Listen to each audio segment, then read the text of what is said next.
This is Solo P1. This is the final whistle. Liverpool win 2-1. Isak is injured. Everybody's stressing. But that's what we're here to talk about. That's what we're here to talk about. I'm going to bring in my co-Q's, my partner in crime. He is co-owner of this channel. He's Mr. Toto Hammer. Welcome to the Premier League, son. Big up to Toto Hammer. Big up. This is what we're doing now. The final whistle. It's finally here. Liverpool get their win. Isak is injured. Mohamed Salah has gone to AFCON. Arne Slot has oiled his hair for the 300th time this season. And this is what we're doing. We're talking about football. We're talking about our club. What are you saying, Toto? I mean, look, it's been absolutely horrific for Liverpool these last 24 hours. Of course, the performance weren't that great. We've still got 3 points. But yeah, I'm doing really well, man. Doing really, really well. Yeah, he's very good, man. I streamed today. It was a good stream. And yeah, ready to go. Listen, it's Christmas. We're here to chill. We're here to talk about the team. We're here to talk about injuries. This is what we're here. So Toto, what you been up to? What you doing this Christmas, bro? What are you doing this Christmas? Before we start getting into the video. Chilling, family, family time in it. That's what Christmas is all about. Chilling out with family. Of course, the food. Of course. That's the best part of it. The best part of it. But yeah, man, look, it's going to be a chilling time, really. Yeah, it is, man. People, if you're coming in, we've just gone live. If you are coming in, remember, guys, hit that like button. It is much appreciated. We are going to talk about Liverpool FC. We're going to go over the game. We're going to go over what happened when they went down to 9 men, not 10, but 9. And what happened to Liverpool.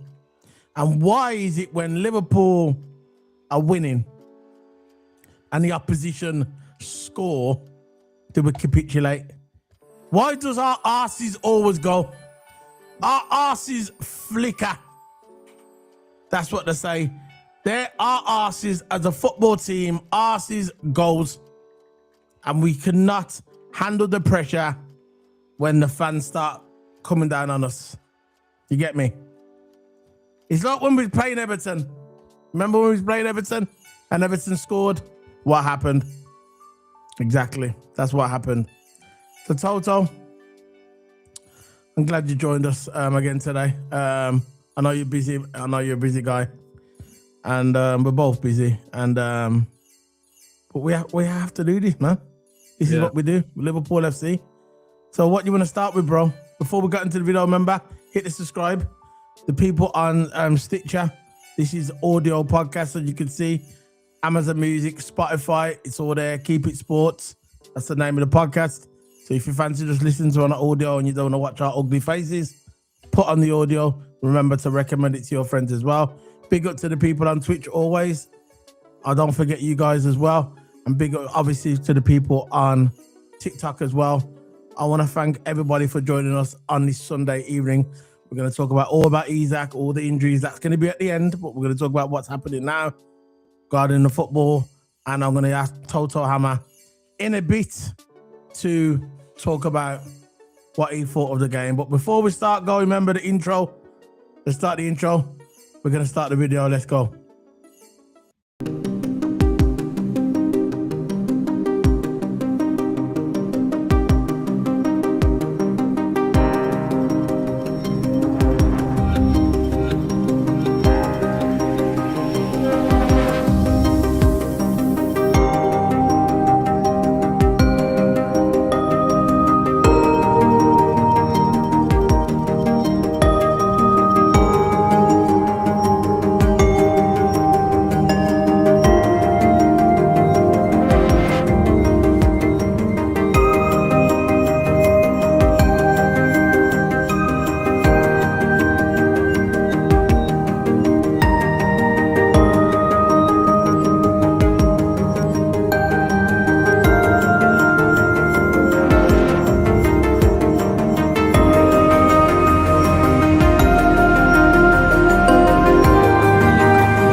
So there you go, Toto. We're back.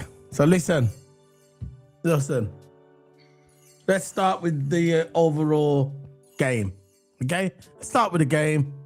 Let's start with who are we going to start with, bro? What we're going to start with? I'll let you go on this one. So I got so much things to talk about. I'd rather talk about these stuff at the end. But what you say, man? But yeah, what can I say? The Isak stuff is, of course, talk about that later. But I think regarding the Liverpool stuff, I reckon I'm glad that we got 3 points at the end of the day. Not really complaining about that one.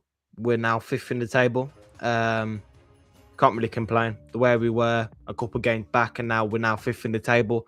We actually took advantage of a team's mistake, Chelsea and Newcastle drawing, and that was our chance to get back in there, get back in the top 5. And we did it. We're right there. We're right there near the top 4, and it's good to see. But what I am worried about is the absolute horrible performance we've had, especially when Tottenham went down to 9 men. But I think our overall performance was very, very unbalanced. You know, again, our goals were taking advantage of other people's mistakes, and we took advantage of it, and we got the goal at the end of the day. But our overall structure, and I think we look very unbalanced. The first 45 minutes, the first half, we look very unbalanced. You know, losing the ball a lot up top. Of course, that's down to players' mistakes. But still, when we had the diamond, we looked more solid. You know, I think it was the performance from them little stupid mistakes by a crap first touch, losing the ball in the midfield. That's the player's fault. But I think overall we look unbalanced. There was a big hole for our midfield again. Back to that high line. We were playing high again, you know, and it just weren't working. Of course, we still won when Isak came out of the second half, and I think he switched to maybe a 4-4-2 or back to the diamond, and we look better. But still, we still look unbalanced, even though we were down to 10 men. They were down to 10 men, and even more unbalanced when they were down to 9 men. Of course, you know, it's the end of the game. There's pressure, and maybe something like that don't come into play. But at the end of the day, they were down to 9 men, and they still could have potentially won that game. So it's just Liverpool for me. We just look unbalanced at the moment. Of course, our last couple of games has been good, solid, and that diamond shape, that slot went for. It looked let's talk about. Let's no. We're going too many stuff. Let's stick to with the diamond shape. Let's go back to that. Yeah. Now, when the game started, regarding the shape and the formation, and everything, I didn't like Wirtz on the left. I know there's a lot of Liverpool fans out there that prefer Wirtz on the left, innit? Some prefer him in the middle. I prefer him to play in the middle, just sitting behind. My ideal formation for Liverpool is 2 strikers up front, Wirtz sitting behind them. Then you got your midfield behind it and Wirtz, your double pivot, however you want to do it. For me, he must sit behind Isak and Ekitike. Wirtz. Now, for me, when you put Wirtz on the left, you're disabling all of his weapons. I've said this on multiple occasions on streams. You are disabling his weapons. He's meant to be in the middle. Now, I saw what Slot was doing yesterday. What was doing is he was staying on the left, and then when he was going over to the middle, Kirkes was supporting him on the left, you know, like the swap over. Yeah. So instead of doing that with all that complication, why don't you just leave him in the middle, innit? For some reason, the reason why I think he's doing this because he doesn't want to drop McAllister. Is that the impression you're getting, Toto? He just doesn't want to drop McAllister for some reason. Because for me, McAllister has not been good this season. We've said this again so many times. I'm going to keep repeating myself in case people never heard me. McAllister has not been good this season. He just hasn't. Now, do I believe that he's going to get back to his performance from last season? I'm not sure. But at this moment in time, he's not performing for Liverpool. Now, Florian Wirtz, I don't think when Slot wanted Florian Wirtz, that he brought him in to be on the left-hand side or left winger. You get me, left mid, whatever. He didn't bring him in for that. He came in to be that 10, innit? He was a guy who was going to sit behind the strikers and do his thing, innit? He was going to spam balls, do beautiful passes, technical ability. He was going to go through the middle and he was going to score. That's what he was going to do. But for me, when you put him on the left, you are disabling his weapons. I know he keeps crossing over, but I just think it's a bit complicated. What you should do, just leave him in the middle and let him do free roam. Let him do what he wants to do, you get me? Because he's one of them players. Like Kevin De Bruyne, innit? I don't think... Did Pep systemize De Bruyne? Didn't he let De Bruyne do free roam? Didn't he do that, Toto? He did, I think he did do that, you know? Yeah. Just want to just do it. Why can't we do that with Florian Wirtz? Yeah, because Wirtz looked really, really better when he was playing free roam in that middle. But I don't get it. There's players that are there that still need to be benched, you know? Of course, Szoboszlai, of course, the starter. Gravenberch is relatively a starter because he's performing better than McAllister. McAllister should be getting benched, and then you play Wirtz there. Of course, last game, apparently, Slot was kind of tinkering with the 4-3-3 a bit when you had Wirtz, Grav, and Sobo. You can do it that way, but we need Wirtz in that 10, and you have Jones, Grav, and you have Wirtz in the 10, and you have Sobo on the right if you want to. Yeah. It's just little stuff like that could help us, because that Wirtz and Isak link up, now everyone's talking about it now, the ones I see. And you said this before, that Wirtz links really, really well to Isak. Yeah. And I don't get it that both of them should be playing with each other. And it should be Ekitike and Isak. It should be Ekitike, Isak, and then Wirtz just behind them, and then Wirtz feeding the ball. But Wirtz usually links well with Isak. This is why we should be playing them both together. You know, so little stuff we can change, and we look more balanced. We look more good in attack, because Wirtz is the one that is basically our anchor going forward. He's the link-up man. You know, we see in that game, his movement is second to none. His decisions, his playmaking, where he passes, moving to a new space. He wants to link up other players. He's not scared to receive the ball in them areas. So we've just got to find a way we have to bench McAllister and then have Jones, Grav, and Sobo, then Wirtz, just behind those two strikers. That's what we should go for, because when he's on the left, you're trying to play him as a winger. He's fixated. He's too fixated. Wirtz needs to play with freedom, and that's what we got the most out of him. And Wirtz is getting better.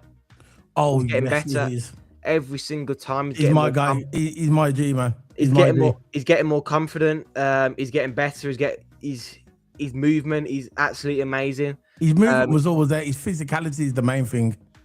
That he doesn't get buffed off the ball as much as you did at the beginning of the season. Because at the beginning of the season, you used to get buffed off the ball, and it was clearly to see that he wasn't. He was a rookie in the Premier League, but now his physicality, his strength coach that he's working with, getting more stronger. His core strength, he looks a bit faster as well. So all the traits that you need in the Premier League, and it's showing. And it's just a matter of time. I said this at the beginning of the season. I said in the next couple of years, people are going to be looking at Florian Wirtz and saying he's one of the best players, if not the best player in the Premier League. A pure footballer. I love watching Florian Wirtz play football. It's just pure magical. You could see the signs are there, and you could see why we spent that much money for him. Innit? I know rivals are going to hate, innit? Rivals are going to hate. We know how it is, man. Rivals come, they're going to hate because they're jealous, innit? They're jealous because they wanted him. But we've got him now, innit? We've got him. So that's how I look at with Florian Wirtz. Look, at the beginning of the game, I think both of us, both team, we both look cagey. Neither team was committing to anything at the beginning of the game. Neither team. So it is one of them. You know, when the game starts, when you get two big teams playing, I wouldn't say Spurs is a big team, but you know, you see two teams trying to suss each other out, innit? But yeah, before we start going on to the game a bit more, I like this one. Listen, I know from a fan's point of view, we're looking at it and we want to see Liverpool play more games a week. But I think the 1 day a week is gonna really, really help us. Really, the 1 day a week, and yeah, man. What's your thought? Do you want to see him play more than 1 day a week? Or obviously we want to, but if you look at our team, we ain't got a big bench. You get me? It's not a strong bench. If you look at Arsenal's bench here, Arsenal's got a big bench, innit? Yeah. Man City's bench is okay, but look at our bench. Our bench is weak, innit? That's because we were left short in the summer. But I think the 1 day a week now, I think it's good. That's what, in my opinion, Toto. Yeah. It's just like players like, not sure if we're talking about Chiesa, for an example. We want to see play more. You want to see him play more in his natural position, because Sobo is just a natural. He's a natural 8. He can play the 10, but he's a natural 8, and Szoboszlai can be a free runner as well, and he can play that right hand side very well. Sometimes I don't get Verts, but because I said that Verts is like KDB, he's like a free roll marionette. Yeah, you know. But Verts is good. He just needs to be utilised properly, and he has been utilised properly this season. He just needs to play the right role, and that he needs to have freedom to do whatever he wants. Because Slut has done that once, and he played very, very well. Even now, even who's on assigned to that left hand side on paper, he weren't really playing that left hand side. If you know what I mean, he was still going around that middle part of the pitch, is where his natural position usually is. And when he was going over to the middle, do you see Kerkers was filling in for him on the left? Yeah. That I saw that all through the game. So Verts will be on the left for like a couple of minutes. He'd drift over to the middle, and then Kerkers will come up and support him on the left-hand side. That's the way they was doing it, innit? But I just think it was just complicated. Why couldn't you just leave Kerkers there, yeah, and just leave Verts in the middle, innit? Because he wants to play McAllister. That's what the problem is. He loves McAllister, innit? That's his guy, innit? Slut's guy is McAllister, right? And he doesn't matter if he's playing crap, he's still going to play him into form or try play him into form. I don't know what's happened with McAllister, and I've said this before, I don't know where he's gone since last season. This is a shadow of himself since last season. You get me? And McAllister, he's just not that guy anymore. Do I think he's going to get his form back? Yeah, he should. It hasn't fallen off. He's only young. How old is he? 25, 26? 26 years of age, McAllister. He's no way he can burn out at that age. So hopefully, fingers crossed that we, after Christmas, second half of the season, that he comes good again, because we need him. We're going to need McAllister, you get me? We're going to need him. So, go ahead. Another thing I want to touch on during that game is the amount of width we had when Frimpong came on, and we have Frimpong and Kerkers playing together. Yeah. I think that just shows we know how good Bradley is, but he's too injury prone. Yeah. So Frimpong, I'm afraid Welcome to the Premier League, Frimpong needs to go back in the starting 11. I think he was robbed last night of a game. Of course, mash up the man's mouth, you know. Man's mouth got mash up. I know, man. Frimpong wants to go back on. Frimpong literally wanted to go back onto the pitch. I don't get it. You can't play with blood. You know, no. And what just we wipe it doing off here? and go. Just wipe it off and go. Man said, nah, man, don't bench me, bro. I've just come on. It off. I've been off for 3 months, yeah? I've been off for 3 months, and man's want to bench me, and I've just come off the bench, you get me? Nah, man. Frimpong wanted to come and start playing football. What they doing, take him up, man, blood up his mouth. But nah, I ain't having that. I'm going back on. Nah, you're being benched. They should have let him back on, man. And he got benched again. They should have let him on the sideline. Of course, Slut's excuse was not to play with 10. I don't want to go down to 10 men, which is understandable. But Tottenham was down to 10 men as well. Tottenham was down to 9 men. Exactly. What we doing here? What we doing here, man? What we doing here? I don't know. Oh, yes! I don't know. Anyway. Frimpong, I don't know. Frimpong got robbed of the rest of that game, man, because he was playing outstanding, running down them wings, and Kerkers and Frimpong. I thought Kerkers had a good second half. I thought he improved a lot. I think when Frimpong came on, they both extended the width of the pitch, and we had Verts and Szoboszlai coming inside, and then you had Kerkers and Frimpong increasing that width, and we had such an overload in attack. It was dangerous. Our attack was dangerous, but the only problem with that is if we lose the ball, then it's just one long ball and it's a counter, you know, because sometimes we can play a bit high. But when you have Kerkers and Frimpong here who are comfortable, can put crosses in, I think we can do very, very well. That's the thing I want to touch on anyway, that our width was absolutely amazing when Frimpong came on, and I think Frimpong should be the starter going forward. Yeah. I think he was very, very unlucky with the injury that he had, but he's back now. He's back better than ever. He's looking good. His width, where he stretches out the pitch is absolutely amazing. And Frimpong, even though that assist didn't go down as an assist because it came on DJ Spence, right? It's an assist in my book, and he made an impact. Of course it was. He made an impact as soon as he came on. As soon as he came on. And let's go back to what you talked about Bradley at the beginning of the conversation, innit? Bradley, I love Conor Bradley. Phenomenal right back, but he's injury prone. And his injuries are starting to stack up. We can bring in the injury in a minute, Toto, if you can get that for us. I think the injury list since Conor Bradley being played for Liverpool last got 2 years. Is that injured as the injury list? Nah, just Conor Bradley's injury list, innit? Now, for me, right, since you started, innit? So we'll just go back, we'll do this season and last season, just do them 2 seasons if you want, right? For me, Bradley, I hope he hasn't got that same problem as Joey Gomez, okay? I don't want him to have that because for me, he's a brilliant right back, aggressive, fast. You can play him as that wing back, you can play him as a traditional right back, you can play him anywhere really at the back, not a centre back, but right back or wing back. Both exactly the same. The only thing is injury prone. He's injury prone. And because of that, he's not reliable. There's been so many players over there for Liverpool who've been injury prone. Brilliant players. But if you're injury prone, that's not good for us. I know it's a shame for him, and I know he wants to play football every week. But I'm afraid if you're injury prone, you can't rely on him. You get me? So people are going to be looking at, look, we got people going to be looking at right backs or whatever. I mean, people are going to be looking at what players, what positions, what we're going to go with. I think we should look for another right back. I think we need to look for another right back, in my opinion. That's just my opinion. We've got Frimpong. I don't think it's a priority though. Maybe in the summer, not in January. You know what? No, not January. Maybe January. You know, because I'm looking at this situation. Yeah, we have Frimpong, brilliant player. Glad we signed him. Cheap, brilliant player, fastest guy probably in football. And when he's playing, he's dangerous. But again, he's injury prone. He's injury prone.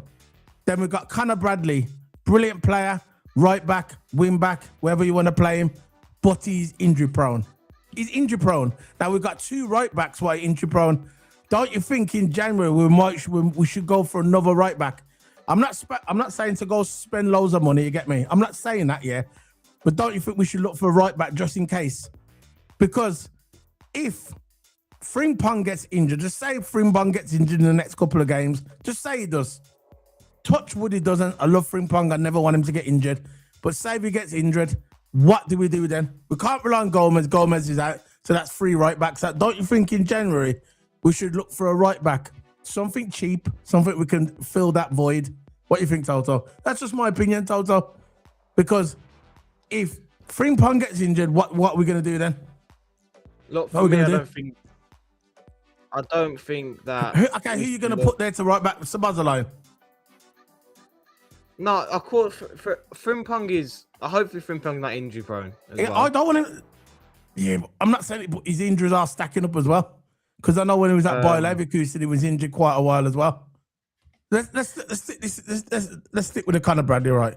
Let's go for it. There you go. There's Conor Bradley's injury thing. So go ahead, Toto. But as you can see, when Bradley has an injury, sees his injury 2024, he had a back injury, 25 games missed. Ankle injury, 6 games missed. Hamstring injury, 9 games missed. It's usually hamstring injuries and the muscle injuries he keeps coming back with. Muscle injury, 10 games missed. Hamstring injury, 3 games missed. And not long after that, it was a muscle injury with 5 games missed. Do you see? Do you understand what we're saying now? Yeah, like, it's good. It's all good having a player, but they can't play consistency because Conor Bradley, I want to be probably a starting right back. He could have been a starting right. He was a starting right back this season, but if as a consistent starting right back, I don't think so, man. You know, it's just the injuries that just keep coming back. This is what I'm talking about. And the more he has injuries, the more it'll get worse, and hopefully it don't. Of course, we've got Frimpong there. But I think we should keep as we got now. I'm not saying I'm not saying to get rid of Frimpong. No, I agree with what my man said as well. He will do that. Frimpong will create chances for strikers, of course. Done it yesterday. Created a chance, came on, speed. If he didn't get injured, he would be my main starter. Trust me. Him and Bradley would fight over that right back. But the problem we've got is they're both injury prone. They are both injury prone. We're in the winter. We're not even halfway through the season yet. Joel Gomez is going to be out. We know he can play that right back. So we've got three injury prone right backs. Now, I think Gomez I think this is Gomez's last season, okay? Conor Bradley's not going anywhere. Frimpong ain't going anywhere. I know that. But don't you think we should buy another? Okay, then I'll tell you what we could do. We could buy another wing right back. What can play both sides, right back and left back. You get me? Because if you look on Kirker's side, Kirker's not really hitting the ground running at the moment. And then you got Robbo. He's getting on a bit as well. So I'm not sure how long Liverpool are going to keep Robbo. So don't you think, Toto, in the summer, at least in the summer, that we should buy a fullback what can play both sides? Wouldn't that make sense? Exactly. Yeah, a versatile fullback. We should get a versatile fullback. That could play both sides. At least then he could be the guy what fills in. Yeah, because I think our main priority is centre backs, of course. We need them. We need one in the we need centre backs. Yeah, we'll move on to that. I was just talking about like Conor Bradley and all that. But yeah, we should look for a versatile fullback, definitely. All right, let's move on to the centre backs then. Okay, before we start talking about centre backs, talk about your guy, Virgil. You got Virgil van Dijk. Solo, you got fix your mic because What about now? Yeah, it's better as well. So the 33rd minute, when Simmons was shown that straight red card for that crazy tackle, on Van Dijk, he basically lunged needlessly for the ball and raked his studs at the back of Mr. Virgil van Dijk's leg. So let's talk about defenders. What did you think of this scenario? I'm surprised that Simmons, because he should know better, by the way. So what are you saying? It's a straight red. Yeah. There's no doubt about that. I don't get it. I see Tottenham fans online saying, "Oh, Howard's a foul." The guy put his studs where his Achilles are, and you're lucky that Van Dijk ain't that injury prone. If that was anyone else, maybe a bit lighter, it could have been a leg breaker. Yeah. John Brooks was the ref, I think. Yeah, John Brooks. Yeah. Again, he's not the one to be on our side either. You know. No. You know what makes? Yeah, go ahead. Go on. I just reckon, how can Tottenham fans think that the Xavi Simmons is not a foul? I see some Tottenham fans online saying not a foul. Where are you getting this from? I don't know where you're getting this from, but that Xavi Simmons, that could have been a leg breaker. It was literally where the Achilles were. It could have been a leg breaker. Yeah, and you're saying that's not a foul. It called to the red. Tottenham were dirty today. Simple as that. Tottenham were a dirty team today.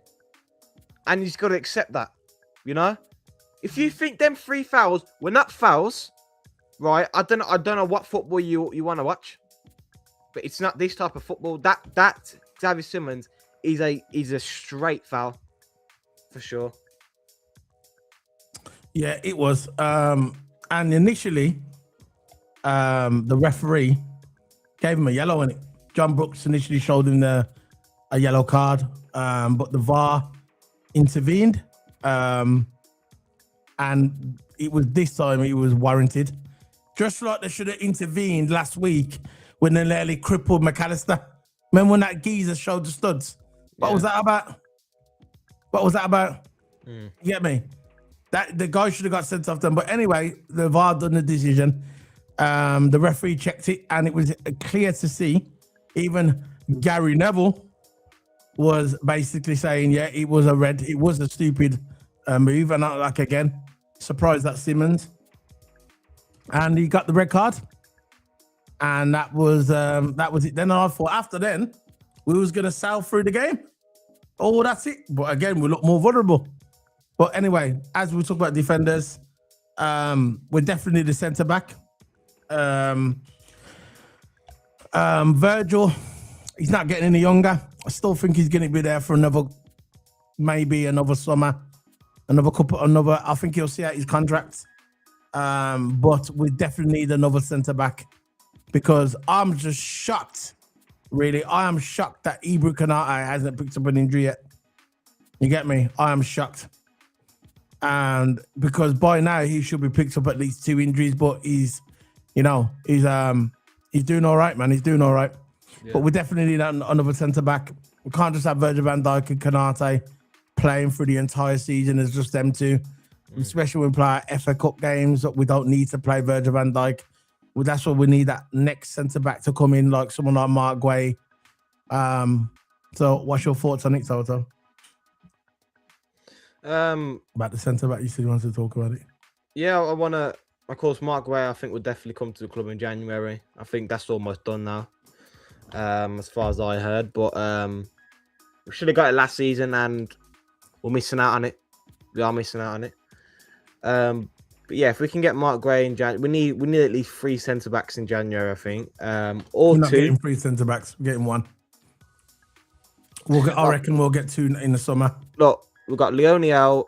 We've got Gomez out. I think Gomez is available soon. We've got Gomez out, Leone out. 2 centre backs that we needed, and we've got Endo as a.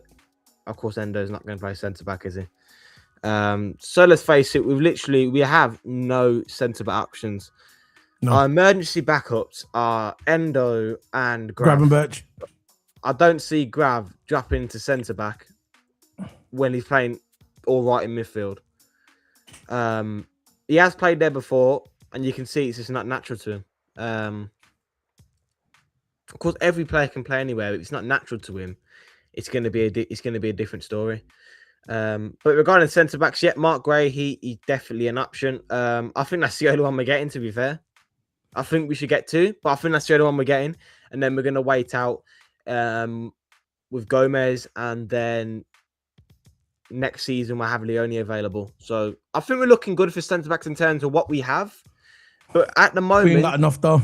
At the moment, we haven't got enough centre backs. 1 centre back isn't enough. I'm sorry, it's not enough. If you want to win the league, of course, I don't know about that at the moment, right? We're there, but it turned like if you wanna have success, if you want to win trophies, defense wins titles. It's the old saying. We know this. Defense first. A good goalkeeper. And yeah, exactly. You need your back line and your keeper to be solid. We've got a solid keeper. We've got solid fullbacks. We've got 2 solid centre backs. We've got Virgil Ibu. We've got 2 good centre backs. But it's about the back burner and how you're going to rotate. I'm a bit worried on the left side though. I'm a bit worried. I know I'm worried on the right fullback. I'm worried about the left side as well. I like Kerkers, and I really wanted him to come to Liverpool. And I still think he will cook. But at the moment, he's not cooking. It seems like he's so confused what his role is, isn't it? That could be down to the manager. That the manager's not actually playing him in his native position, the way he should be playing. You get me? It could be that as well. But it seems like he's confused, and he seems like when he gets the ball, he looks nervous. You know, I don't know why he just looks nervous. But I believe that he will cook. Again, Rome wasn't built in a day. The guy's a kid, and I think he will progress. He will get better, but at this point in time, I still think he hasn't hit the ground running. You get me? And that worries me going forward. But I think in the end, he will come good on it. But it's when. Yeah. So let's move on to the Isak situation. Slot brought in Alexander Isak for Conor Bradley. He picked up a knock towards the end of the first half, and it was when he came on, it looked good. We always said, Toto, me and you, we always said, when it comes down to Isak, yeah, the key with Isak is as long as you get the ball, once Isak's in the right position and you got a good winger, whatever, or Verts, get the ball to Isak, something's going to happen. Isak hasn't lost. He hasn't just suddenly forgot how to score. Okay? He hasn't forgot how to score. He just needs the ball. He needs the ball to get to him. You get me? Yeah. Ball got to him. Scored a brilliant goal. We'll talk about the injury later. And boom, he scored. Got injured by Van der Ven. Is Van der Ven, isn't it? Or Romaro? Was it Mario or Van der Ven? I think it was Van der Ven. Suicide tackle. We really should have been escorted, not just into the changing room. We should have been escorted out of the building after that tackle he done on Isak. So yeah, what was your thoughts on that tackle? We'll talk about the injury stuff later. Though. It was a horrible tackle by Van der Ven. Actually, a horrible tackle. Yeah, it's just he just has his chance to shine, and then it just all goes away. It's just so. He just got clattered. He knew exactly what he was doing. He got clattered from the side. There was no intention of him getting the ball. Absolutely no intention. But what is he going to do? What is he going to do? Go snap him and then he's injured. You know, actually, Tottenham was so dirty today. It was unbelievable. It was unbelievable. It would have been a penalty anyway. It would have been a penalty anyway. No doubt about that. He didn't even get the ball. He went straight, chapped him, clattered Alexander Isak to the floor. And then there's Isak stripped off the pitch and he couldn't even celebrate. The man couldn't even celebrate, man. You know. And the goal was in need of a goal for confidence. And as soon as he might get that little bit of confidence, it all goes out the window. And now he's suspected out for probably the majority of the flipping season. So yeah, it's we'll get into that later. We've got news on that that's coming from. It's not looking good. Isak, I was just wanting to get confident, and it's just not looking good for him now. Yeah, we'll see what happens with that. I'm just trying to carry on. I'm just trying to do the yeah, let me just see this thing again. I'm just watching it over again. Keep talking, Toto, because I'm watching it. But yeah, I think we got. Yeah, it was dirty, man. It was dirty. I'm watching it now. Look, we would have still got a pen, but that was Isak's time to get on a roll, to get on a scoring streak. You know, start scoring. But that's an example on how you play Alexander Isak. What did I say? I said this in my short yesterday. You have to play him as a poacher and have Wirtz coming behind him, because Wirtz and Isak link up. He's very, very good. What have I been saying for 3 months? Yeah. And you, not just me, you as well. I've been saying for 3 months, Isak has not lost his ability to score goals. No, he hasn't. I said Isak and Mohamed Salah are just not compatible. Remember I used to say that? Not to say that I love Salah, legend, but he's not compatible at this time of his career. He's not compatible with Isak. You know who would have been compatible with Isak in their prime? Someone like Mane. Even Salah in his prime, but you know this Salah, he's not compatible with Isak. I said we're going to need two good wingers and Wirtz. Once Wirtz starts cooking, I want to see Wirtz and Isak playing together. That's exactly what I said, you know. I said, once Wirtz starts cooking, they start through balling them balls, spamming them balls to him, nice little cute passes through the middle, breaking the lines, getting in little pockets, getting the ball to Isak. I said, this is what's going to happen. What happened? We saw the first evidence of it yesterday. First part. And soon as he put that ball through and Isak scored, I said, that's Isak. That's how Florian Wirtz. That's how you play Florian Wirtz, sitting behind the strikers. I said it. But unfortunately, he got injured. And Van der Ven, like I said, he should have been escorted out of the building into a police station. That's what he should have been done after that. That was an assault. That was an assault on Isak, in my opinion. And I don't care about any Spurs fans. If they want to argue, don't care. In my opinion, it was bad, Toto. It was bad. So, what we're going to do now, we're going to go into the player lineup. And we're going to go straight into it. And here we go. There you go. So, we are here. Let me just get my notes sorted. The ones I wrote down on my phone. So, remember, guys, hit that like, hit the subscribe. You know all the deal. You know what we do on here. Hit the like and hit subscribe. And after, we'll talk about the Isak news, what's just coming in. I'm afraid they're on live now, and we're that's just the way it is, isn't it? You know what I mean? It is what it is. So, Let's go. What we're saying about Alisson? Alisson contender for man of the match. I'm gonna say 10, Ali. I'm sorry. He was active, man. Save it after save after save. He denied all goal scoring opportunities, all big chances created by Tottenham. And yeah, I'm saying 10 for Ali. Absolutely amazing. Well, okay. For me, he had a quiet game, quite even until the late in the game. It was quite at the beginning to late in the game. I don't think there's nothing he could do about Spurs' goal. It was a good goal. But overall, for Ali, had a decent game. So I'm going to give him 7 out of 10. What do you give him? Never heard you, sorry. I said Alisson 10. That's what I says. 10? He kept us in the game. Okay. I'll give him 9.5. Because I put him 7.5, but you can put him there if you want. I ain't going to argue with you. I'll put him there.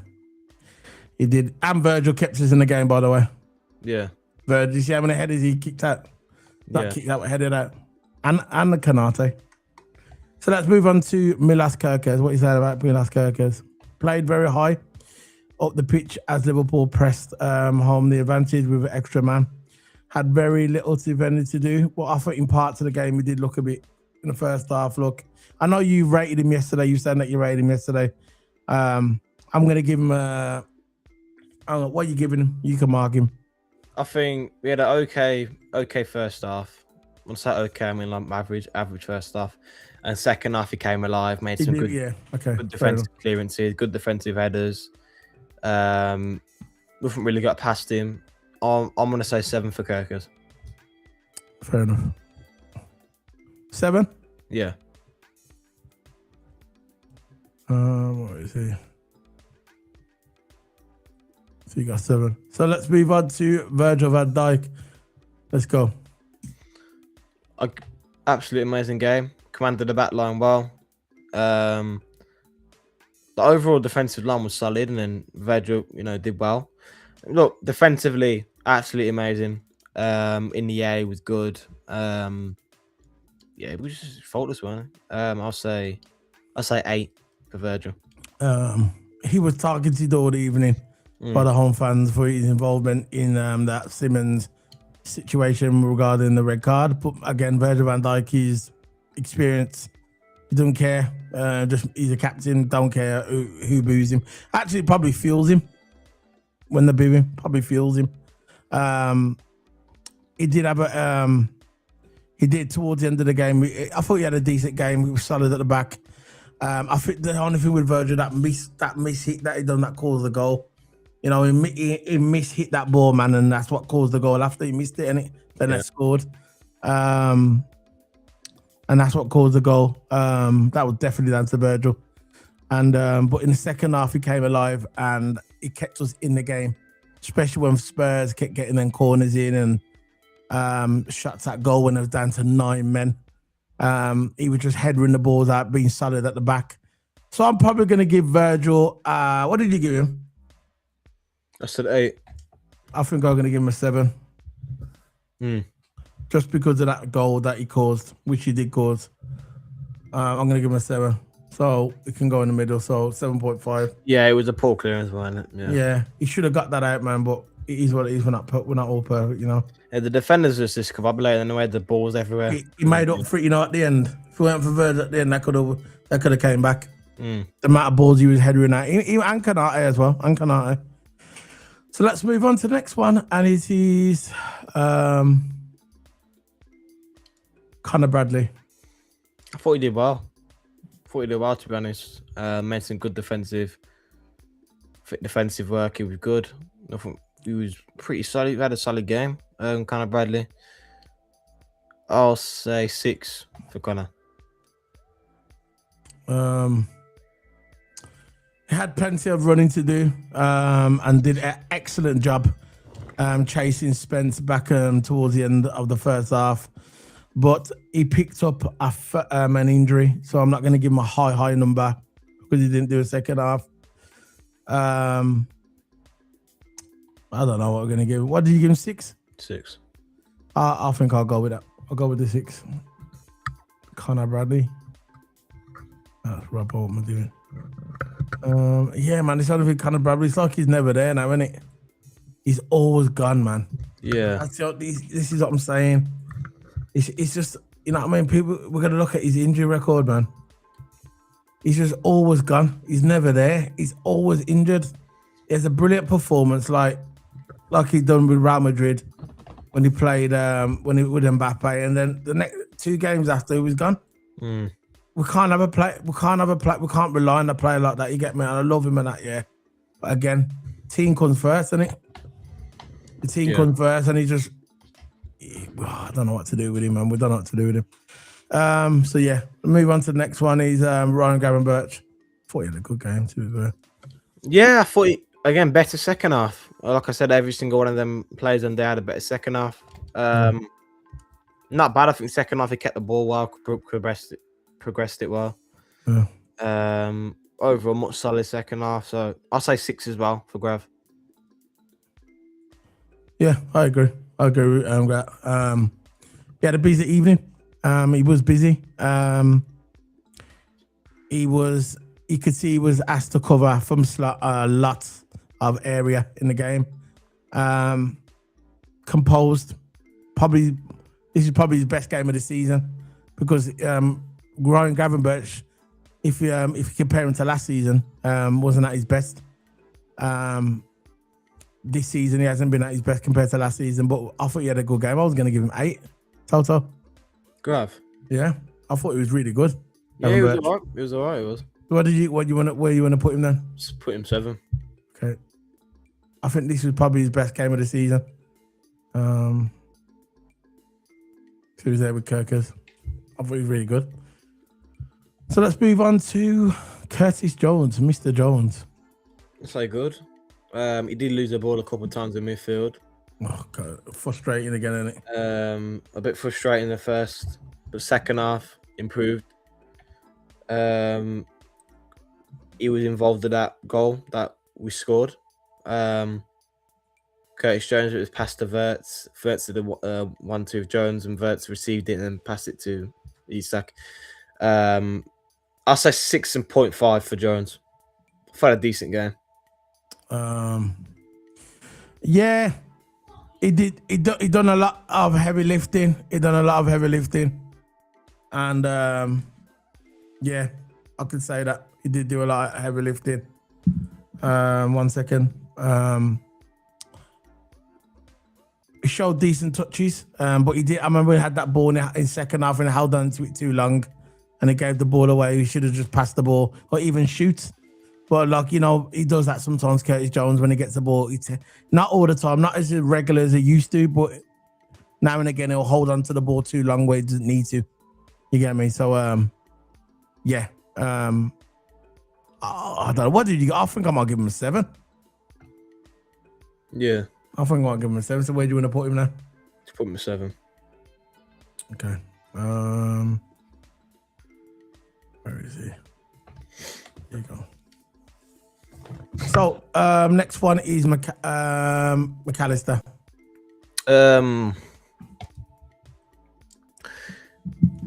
Yeah, another poor performance. I wouldn't say poor. Oh, I'm just gonna say it. McAllister had an absolute poor performance. I do not know what's going on with him. These past few games now, he's been absolutely lackluster. He's been terrible. No influence in attack. And yeah, he just needs to fix what McAllister does. Coming from a World Cup winner to the absolute good first season at Liverpool, now to come to this season, it's just been absolutely terrible. He's been doing nothing for us so far. And I want McAllister to do well. I want all our players to do well. But at this moment of time, I think he needs to take a bench spot. So I'm gonna go with 4 for Maka. He just weren't enough. Yeah, I agree. McAllister. I don't know what's wrong. I said what I said about McAllister. I agree. I'm just gonna do it quick. I agree. I said my monologue about McAllister at the beginning of the stream. I agree. I will put him at 4. So let's move on to the attack now. Let's start with Dominic Szoboszlai. Work rate, and work rate. You know, you can't really fault Subba, can you? He's fighting for his new contract. He wants more money. He looks very, very good, man. He looked very, very good. You can't really fault him. Of course, at times you could hold on to the ball a little bit too long, but that's Subba for you. He's a ball carrier. I'll say seven for Subba. Thought he did really well. Yeah. Yeah. Was brilliant on both ends. Played long stretches of match, pulling the strings high up the pitch. Good passing ability. Strong on the ball. Yeah. I'll give him the 7 as well. I totally agree. I'll give him the number 7. Dominic Szoboszlai. There you go. Let's move on to Florian Wirtz. For me, Florian Wirtz was man of the match. I don't care what anybody says. Don't care. Don't care if he didn't score the goal. He assisted and he was man of the match. Faultless yesterday. Absolutely amazing. It was his best performance in my opinion. Showed good composure. Played Isak in for the goal. Yeah. This was his homecoming. Yeah, for me he was man of the match and I'm giving him a 10. Look, so this is why I understand where people's coming from. That assist can be a kind of a useless stat because it depends who you're playing with. No, assist is the only stat I care about is goals and assist. Yeah, it's a useful stat, but what really robbed Wirtz? If you don't assist, you don't get the goal, do you? Yeah, of course, but with Wirtz, he deserves more assists. Wirtz deserves. He could be on 10 assists by now, by the way. You know that, innit? Yeah. But the others weren't really doing the scoring. Florian Wirtz has the most creative chances, most creative big chances in the Premier League. The guy deserves to be more on 1 assist, you know? And it's not his fault that the players can't put it in the back of the net. It's that simple. I know. That's exactly what it is. I can't put it in the back of the net. Yeah. It's not his fault. But he did have a chance at goal that he should have scored. He tried to finesse it in. He should have just smacked it with his laces. Maybe that's what they should do in, you know, when he does his training, try and like hit the ball harder. Because I know he likes to finesse it in because that's his game, innit? The midfielder. But I think he should have whacked that ball, put some more stink on it. You get me? On that ball, and that probably would have went in. But for me, 10 out of 10. For me. Yeah. Can't argue with that one, can you? Florian Wirtz was absolutely amazing yesterday. He was the link-up man. You see him linking up everyone. Brilliant, man. Florian Wirtz up there with Ali. I think Virgil should be... Yeah, that would be good. That's good. So let's move on to Hugo Ekitike. Yeah, Hugo Ekitike. Ekitike.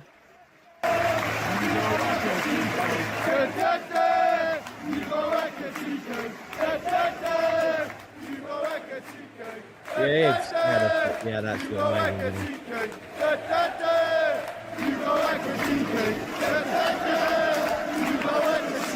Go ahead. Yeah, man. He had an amazing game. The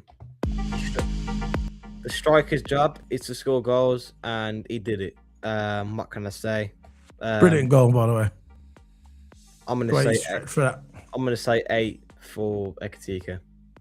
Yeah, Ekitike was good, man. Come on, straight for that ball, show commitment. Another brilliant evening by the Frenchman. Brilliant goal.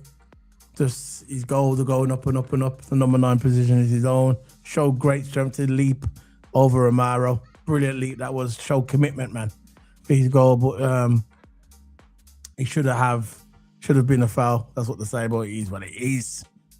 But yeah, let's go, man. We're giving him 8. Yeah. Well deserved, man. We're gonna get on the subs now. Let's move on to the subs. 8. So he was excellent, Mr. Ekitike. Let's get my notes for the subs. So let's start with Alexander Isak. For me, Alexander Isak is getting a 9. And the reason why I'm saying that is because I think if he would have stayed on the football pitch, I think he would have got another one. He was in his groove. Like I said, the link up between him and Wirtz, special. You could see it forming. And even extremely difficult emotion for me and for the fans and for Isak. He comes on, scores his goal, and then he gets brocked up and by Van der Van, stupid idiot. And I got that. My finger, I got that here somewhere. But yeah, I'm Stupid giving. idiot. Anyway, as an evening sorry, Isak was brilliant, man. Yeah, he got helped off at the end, but again, Van der Van is a stupid Idiot. And for me, Isak's getting a 9. He deserved it. He was brilliant. Yeah. Or 8.5. 8.5. I was gonna say it. I was gonna say it as 8.5. 8.5. Okay, Go on. the goal, didn't it? It's a Yeah, job. he's brilliant, man. There you go. That's your job. Get on the pitch and do your fucking I think the ball should be there. Yeah. So, nah, put him there because that's what we can't change now. Yeah, so yeah, let's move on to Frimpong. My G Frimpong. Come on, yeah, man got broke up, right? He got the assist. I don't care anyone said it was an assist by Jeremy Frimpong. Showed lots of energy. He influenced the game as soon as he came on. And someone broke up his mouth, trying to take his teeth out. And they took him off the football pitch. And he looked like he wanted to come back on. He was going, what? It's fine to come back on. They didn't want to bring him back on. They took him off. And yeah, it's a shame. What we're doing here in 2025, there's a bit of blood on his mouth and you got to take him off. What are we doing here? No, A little bit of blood, yeah, and they take him off. No, There was a bit of blood on his mouth. It's not like he was gushing out of his head. Back in the day, man's he said that even 15 years ago, 20 years ago, man's head used to be gushing out. Yeah, they just put a little bandage on and carry on. You get me? But what are we doing here, man? I think it's stupid as well, man. It's stupid. There's another. I think there's a why he took him off because Slap didn't want to play with 10 men, but they had 10 men as well. No, but that's not what it took off. Look, yeah, but Frimpong came on, and he wasn't even on for long. Yeah. Yeah. They took him off because he had a cut mouth. That's what it was. He had a cut mouth. Yeah. God, come, what are we doing here, man? What are we doing here? It's not ballet. It's a physical sport. No offense to ballet, but ballet, big up to ballet. But in football, it's a physical sport. You get me? You are going to tackle people. You are going to get shoved on the floor. You get me? I don't understand why they took off Isak and not Isak, Frimpong. And Frimpong wanted to come back on. Yeah, he did. Frimpong wanted to come back on. He looked pissed when he come off, man. Yeah. He made an impact as soon as he come on. Instant impact. Assist, in my opinion. Anyway, I'm giving him an 8 out of 10. That's what I'm giving him. Yeah, Frimpong came on, stretched out the pitch, created a lot more chances. And yeah, didn't get the assist on paper, but he still got the assist in my eyes. And I think in everybody's eyes, he came on and got that assist and he fed the ball to Ekatike for the header. So I'm saying 8 as well, yeah. There you go. So let's go on to Chiesa. He didn't come on for long, so I'm not going to mark Chiesa. It was only a few minutes ago. What are you giving Arnis Lap? Well, he will be delighted. Look, he's going to be delighted with the result, but he's gonna be devastated because Isak came off as well. I don't know. He says, look, I think, look. When we had the game in the bag, yeah, and I was dancing 7, 8 men. What are you gonna say? Yeah, I mean 9 men. Why did we look vulnerable still? Yeah. I don't understand why we look vulnerable. And do you think that's down to experience, or do you think that's down to a manager the way he's? I don't know. So I think that's down. I think that's down to us that we went back. We need to stick with the diamond, and I think that's just down to individual player mistakes, losing the ball too high at midfield. And again, you can blame out the managers for playing too high. But again, the players shouldn't be losing the ball so cheaply. I'll give Slat 7. Yeah, I don't think. There's some people that tend to put literally majority of the blame on the manager, which is understandable. I'm not going to fault you for that, right? He put the players out there. Not mine. Yeah, I guess I said it. Well, I'm not going to fight you for that.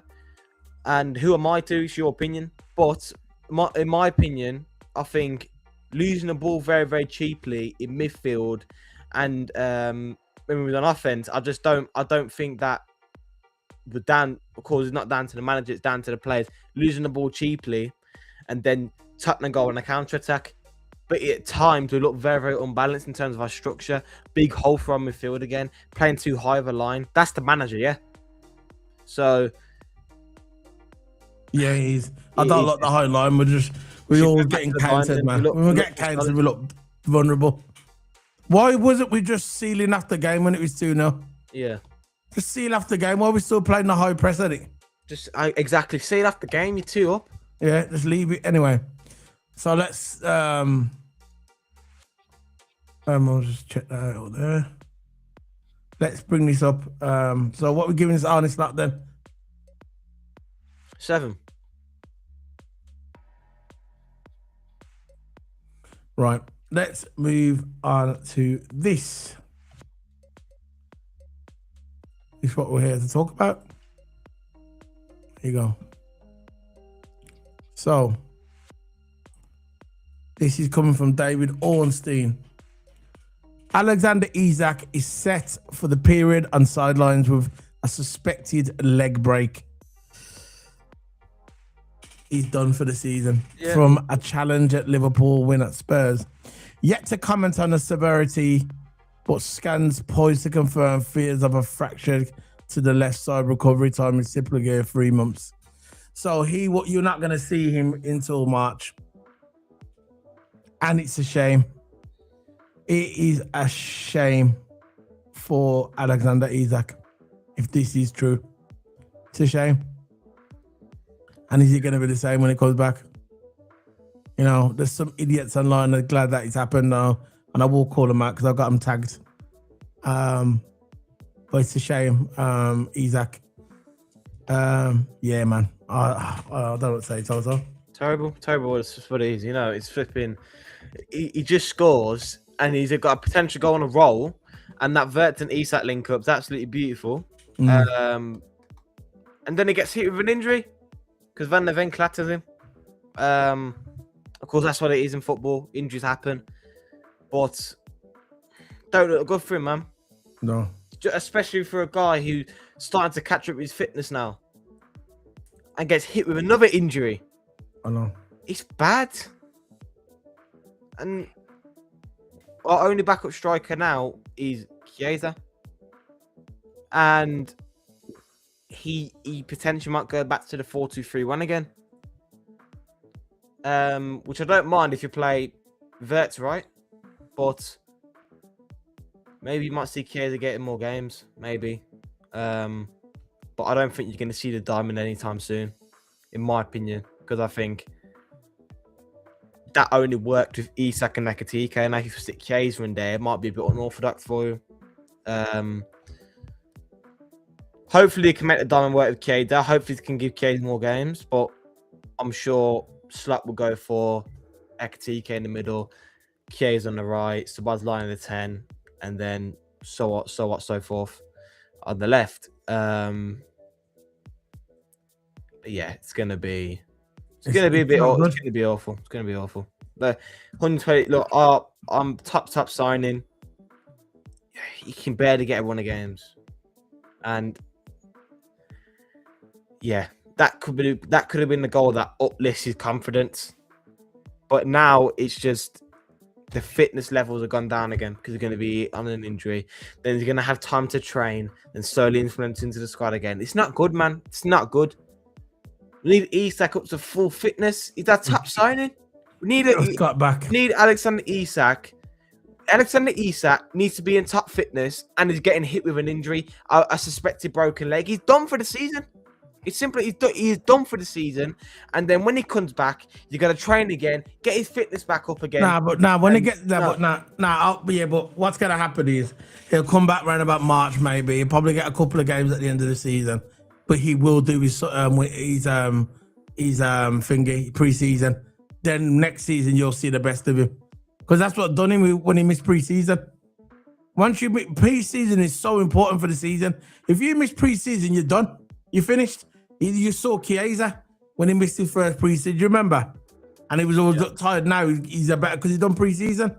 Isak will come back, and he will. I reckon he'll be out till March, and then we'll still have a couple of months left of the season to finish. And he can do something then. But it's just a shame, man. It's a shame. You know what I mean? What a shame. Anyway, that's all we can say about it. Toto. We'll see what happens when we confirm. We'll do a video tomorrow. The morning. We're gonna with the morning. The pre-record. We'll do a morning news show. 10 minutes. We'll do the pre-record and we'll do that and put it up online and we'll see what happens. But it's not looking good. You know, it's not looking good. So that's it, Toto. I'm heading off now. Yeah. Don't worry, we'll get there, man. We'll get there, bro. We'll get there. It's not the end of the world. We'll get there, bro. It's gonna happen. Trust me, we'll get there. Yeah, you just have to come out at the same time. But look, here's what it is. Yeah, we've got to stay positive. So big up to everybody who watched us. I know the bigger channels were on there. Go subscribe to them. Good for you. But remember, when you pass here, hit that like button and subscribe. Big up, lads. See you tomorrow for the morning show. Morning coffee, whatever you want to call it. Got to get a name for it, you know, bro. Got to get a name for it. We'll figure one out. See you later, guys. Big up. See you later, Toto. Yeah. Anything you want to say before you go, Toto? Nah, nothing nice, really. Nothing okay, nice. Then. See you later. Big up to the man, them. Big up to the woman, them. Time to play some FIFA. Boom.